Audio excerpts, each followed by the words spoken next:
Welcome to Ramana's Edizone YouTube channel. ఇంకా ఈ ఛానల్ని ఎవరైనా సబ్స్క్రైబ్ చేయకపోతే దయచేసి సబ్స్క్రైబ్ చేసుకోగలరు.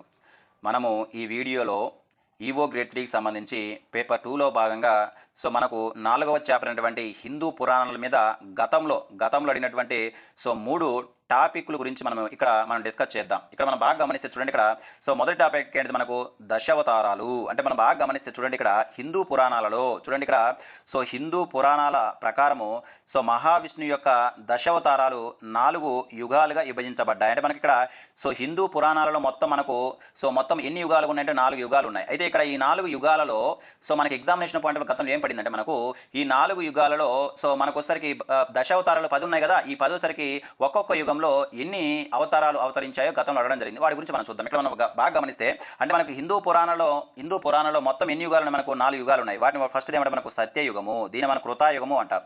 రెండేది మనకు త్రేతాయుగము, మూడో యుగం అంటే మనకు ద్వాపర యుగంగా గుర్తుపెట్టుకోవాలి. నాలుగోది మనకు చిట్ట చివరి యుగం అంటే మనకు కలియుగం గుర్తుపెట్టుకోవాలి. మన ఇక్కడ హిందూ పురాణాల ప్రకారం మొత్తం ఎన్ని యుగాలు ఉన్నాయి, 4 యుగాలు ఉన్నాయి. అయితే మనకి ఇక్కడ మొత్తము దశావతారాలు అంటే మనకు ఈ 10 అవతారాలు ఒక్కొక్క యుగంలో ఎన్ని అవతరించాయో మనకి ఎగ్జామినేషన్ పాయింట్ ఆఫ్ లో గతంలో అడగడం జరిగింది. ఒకసారి మనం డిస్కస్ చేద్దాం. చాలా ఇంపార్టెంట్. ఇక్కడ మనకు కృతాయుగంగా ఇవ్వబడేటువంటి సత్యయుగంలో మొత్తము 4 అవతారాలు ఉన్నాయి. అంటే మనకి ఇక్కడ మొట్టమొదటి యుగం ఏంటి, మనకు సత్యయుగం లేదా కృతాయుగము. ఈ కృతాయుగంలో ఈ మహావిష్ణు యొక్క అవతారాలు ఎన్ని అవతరించాయి అంటే మనకు 4. ఒకటేంటి మనకు మత్స్య అవతారము, అంటే చేప అవతారం. నెక్స్ట్ మనకి రెండోది కూర్మ అవతారము, అదేవిధంగా తాబేలు అవతారం అన్నారు. నెక్స్ట్ వచ్చి వరాహ అవతారం, అంటే మనకు వరాహం రూపంలో అవతరించాడు. నెక్స్ట్ వచ్చి నరసింహ అవతారం, అంటే మనకు సగం మనిషిగాను అదేవిధంగా సగం సింహాన్ని అవతరించడం మనం గుర్తుపెట్టాలి. అంటే మనకు ఈ 4 అవతారాల సరికి మనకు ఏ యుగం ఏర్పడ్డాయి, మనకు కృతయుగం లేదా సత్యయుగం అని గుర్తుపెట్టుకోవాలి. నెక్స్ట్ మనకి ఇక్కడ త్రేతాయుగంలో మహావిష్ణువు 3 అవతారాలు ఇచ్చినట్టుగా మన ఎగ్జామినేషన్ పాయింట్ ఆఫ్ గుర్తుపెట్టి, అంటే మనకు వామన అవతారము, అదేవిధంగా మనకు ఒకసారికి పరశురాముని యొక్క అవతారం, అదేవిధంగా మనకు ఒకసారి శ్రీరాముడి యొక్క అవతారంగా మనం గుర్తుపెట్టుకోవాలి. చాలా ఇంపార్టెంట్. మనకి ఇక్కడ మనం బాగా గమనిస్తే మనకి ఇక్కడ ఈ పరశురాముని యొక్క అవతారం అంటే మనకు ఉన్నటువంటి అవతారాల్లో మనకు ఆవేశ అవతారం మనకి పరశురాముని యొక్క అవతారంగా గుర్తుపెట్టుకోవాలి. అంటే మనకు చాలా కోపంగా ఉండేటువంటి అవతారం మనకు పరశురాముని అవతారం. అంటే మనకి ఇక్కడ ఈ వామన అవతారం అవ్వచ్చు, అదేవిధంగా ఈ పరశురాముడి యొక్క అవతారం అవచ్చు, అదేవిధంగా శ్రీరాము యొక్క అవతారం వచ్చేసరికి 3 అవతారాలు ఏ యుగంలో మనకు అవతరించడం జరిగిందంటే మనకు త్రేతాయుగం అని గుర్తుపెట్టుకోవాలి. చాలా నెక్స్ట్ మనకు ద్వాపర యుగంలో మహావిష్ణువు 2 అవతారాలు అవతరించడం మన ఎగ్జామినేషన్ పాయింట్ ఆఫ్ లో గుర్తుపెట్టుకోవాలి. మనకు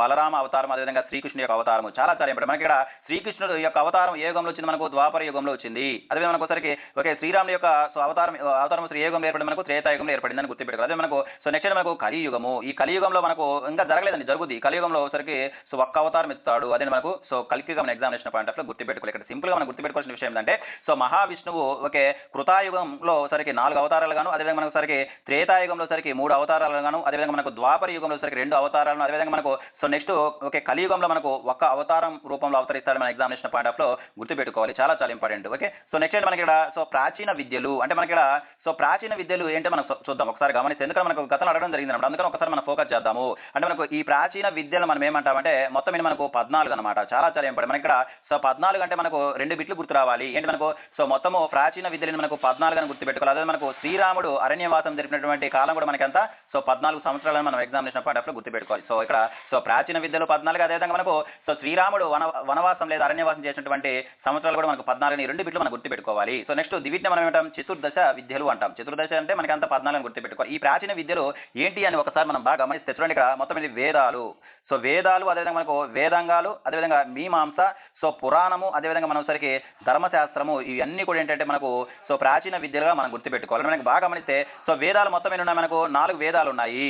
అంటే మనకి ఇక్కడ వేదాలు సరే మనకి ఋగ్వేదము, అదేవిధంగా యజుర్వేదము, సామవేదం, అదేవిధంగా అధర్వణ వేదం. ఈ వేదాలన్నీ కూడా మనకు ఒకసారి ప్రాచీన విద్యలో మనం గుర్తుపెట్టుకోవాలి. ఈ వేదాలను విభజించిన వ్యక్తి మనకు వ్యాస మహర్షిగా మన ఎగ్జామినేషన్ పాయింట్ ఆఫ్ లో గుర్తుపెట్టుకోవాలి. నెక్స్ట్ మనకి ఇక్కడ వేదాంగాలు. మొత్తం వేదాంగాలు ఎన్ని ఉన్నాయి, మనకు 6 వేదాంగాలు ఉన్నాయి. వాటి మనకు శిక్ష, అదేవిధంగా మనకు వచ్చేసరికి వ్యాకరణము, ఛందస్సు, అదేవిధంగా నిరుక్తము, జ్యోతిష్యము, అదేవిధంగా కల్పము. ఇవన్నీ కూడా ఏంటంటే మనకు వేదాంగాలు మొత్తము ఎన్ని ఉన్నాయి, మనకు 6 వేదాంగాలు ఉన్నట్లుగా మనం గుర్తుపెట్టుకోవాలి. మనకు శిక్ష అంటే మనకు సరైనటువంటి ఉచ్చారణ. శిక్ష అంటే మనకు సరైనటువంటి ఉచ్చారణ మనం గుర్తుపెట్టుకోవాలి. వ్యాకరణం అంటే మనకు భాష అధ్యయనము. మనకు భాష అధ్యయనం గురించి తెలిపేది మనకు వ్యాకరణము. నెక్స్ట్ మనకు ఛందస్సు. ఈ ఛందస్సు ఏది, మనకు శబ్దం గురించి మనకు తెలియజేస్తుంది. నిరుక్తం అంటే మనకు కష్టమైనటువంటి పదాల గురించి మనకు తెలియజేస్తుంది.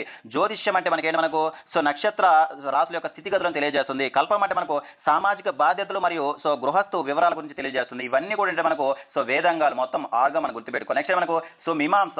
ఈ మీమాంస మనకు 2 ఉన్నాయండి. ఒకటి మనకు సో పూర్వ మీమాంస. ఈ పూర్వ మీమాంస రచించిన వ్యక్తి ఎవరు మనకు జైమినిగా మనం గుర్తుపెట్టుకోవాలి. అదేవిధంగా నెక్స్ట్ మనకు ఉత్తర మీమాంస. అంటే ఉత్తర మీమాంస రచించిన వ్యక్తి ఎవరు మనకు సో బాధారాయణుడిగా గుర్తుపెట్టుకోవాలి. నెక్స్ట్ మనకు పురాణము. పురాణం అనేది కూడా మనకు సో ప్రాచీన విద్య కిందకి వస్తుంది మనం గుర్తుపెట్టుకోవాలి. నెక్స్ట్ మనకు ధర్మశాస్త్రము. ధర్మశాస్త్రం అనేది కూడా మనకి దేని కిందకి వస్తుంది మనకు సో ప్రాచీన విద్య కిందకు వస్తుంది ఎగ్జామినేషన్ పాయింట్ ఆఫ్ గుర్తు. ఈ విధంగా మనకు వచ్చరికి సో మొత్తము వేదాలు 4, అదేవిధంగా మనకు ఒకసారి వేదాంగాలు 6, సో మీమాంసాలు 2, అదేవిధంగా మనకు పురాణం 1, ధర్మశాస్త్రం 1. ఈ విధంగా మొత్తము సో ఎన్ని మనకు ప్రాచీన విద్యలు అంటే సో 14 సో ప్రాచీన విద్యలుగా మన ఎగ్జామినేషన్ పాయింట్ ఆఫ్ గుర్తుపెట్టుకోవాలి. చాలా చాలా ఇంపార్టెంట్. ఓకే, ఇది మనకు సో ప్రాచీన విద్యల గురించి మనం ఎగ్జామినేషన్ పాయింట్ ఆఫ్ గుర్తుపెట్టుకోవాల్సినటువంటి కొన్ని ముఖ్యమైన అంశాలు.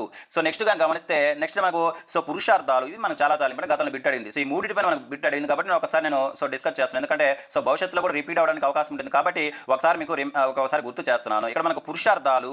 సో ఈ పురుషార్థాలు సరికి మొత్తం ఎన్ని మనకు 4 అండి. సో పురుషార్థాలు మొత్తం ఎన్ని 4. సో ఇది ఎవరు ప్రతిపాదించారు మనకు సో మనువు. సో మనువు ప్రతిపాదించాడు. అంటే మనము ప్రతిపాదించినటువంటి పురుషార్థాలు మొత్తం ఎన్ని మనకు సో 4గా గుర్తుపెట్టుకోవాలి. మనకు అర్థము, 2 మనకి ఏంది ధర్మము, సో 3 మనకు సో కామము, నెక్స్ట్ 4 మనకు సో మోక్షంగా గుర్తుపెట్టుకోవాలి. అంటే మనకు ధర్మ అర్థ కామ మోక్షం ఇవన్నీ కూడా మనకు సో మనువు చేత ప్రతిపాదించబడినటువంటి సో పురుషార్థాలుగా మన ఎగ్జామినేషన్ పాయింట్ ఆఫ్ లో గుర్తుపెట్టుకోవాలి. ఇవి మనకు గతంలో హిందూ పురాణంలో ప్రస్తావించబడినటువంటి అదేవిధంగా అడిగినటువంటి 3 ముఖ్యమైనటువంటి టాపిక్స్. ఇవన్నీ కూడా మీకు చక్కగా ఉపయోగపడుతున్నాయి. దయచేసి నా ఛానల్ని సబ్స్క్రైబ్ చేయండి, అదేవిధంగా లైక్ చేయండి, మీ మిత్రులందరికీ షేర్ చేయండి. ఇంతవరకు చూసినందుకు ధన్యవాదాలు.